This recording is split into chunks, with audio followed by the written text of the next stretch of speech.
Disturb तर होणारच ना. त्यांच्या जागी दुसरं कुणीही असतं ना तरी डिस्टर्बच झालं असतं. असं कुणीतरी घरात शिरणं, ब्लॅकमेल करणं, 50 लाख रुपये, लाखो रुपयांचे दागिने घेऊन जाणं, इट्स नॉट अ जोक.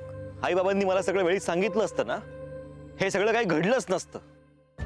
मी त्या माणसाचा गळा पकडला असता, तो तुरुंगात असता आता. अहो, त्या माणसाने ब्लॅकचे पैसे तुमच्या घरात ठेवलेत म्हणून घाबरले असतील आई बाबा. त्यात घाबरायचं काय होतं? पण हो सर, काय करताय? तो पैसा त्या माणसाचा, ह्याचं काहीच प्रूफ नव्हतं आपल्याकडे. आणि अशात तुम्ही चिडून काही केलं असतं तर आई बाबा अडकले नसते का? मी काय वेड आहे का असं काय करायला? आई वडील आहेत ते माझे. तुम्ही प्लीज शांत व्हा, चिडू नका आणि आई बाबांनाही काही बोलू नका. तुम्हाला माहितीये, हे सगळं कळल्यावर ना माझ्या मनातला त्यांच्याबद्दलचा आदर वाढलाय. एवढं सगळं झालं तरी माझ्या बाबांना दोष नाही दिला त्यांनी. ते बाबांना दोष का देतील? बाबांनी जे काही केलं योग्य केलं, कायद्यात राहून केलं. आणि आता असंही आपण एक कुटुंब आहोत ना, बाबांना दोष द्यायचा प्रश्न येतो कुठे इथे?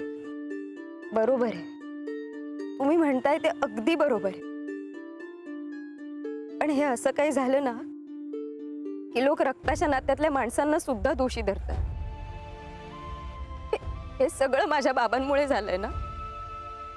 बाबा तिथे गेले नसते तर त्या माणसाने तुमच्या आई वडिलांवर राग काढलाच नसता. मला ना फार वाईट वाटतंय. मी नसते ना तुमच्या आयुष्यात तर काही घडलंच नसतं असं. प्लीज असं वेळासारखं बोलायचं नाही. तू आहेस ना आता माझ्या जगात, तू जग झालीस माझं.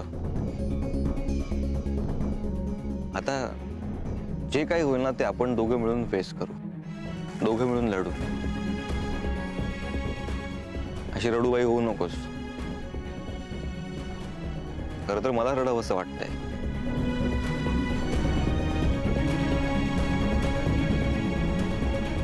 प्लीज प्लीज असं काही बोलू नका. या सगळ्यात तुम्हीच माझी ताकद आहात. तुम्ही आणि माझे बाबा. तुम्हाला खचलेलं नाही बघू शकत मी. आणि माझी ताकद तुम्ही दोघी आहात, तू आणि आई. स्वतःवर नाही इतका आईवर विश्वास आहे माझा. आणि तो जर मोडला ना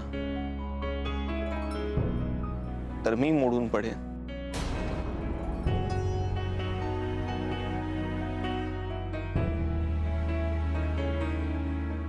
प्लीज प्लीज असं काही बोलू नका. प्लीज शांत व्हा आणि लवकर घरी जा. मी वाट पाहत असते.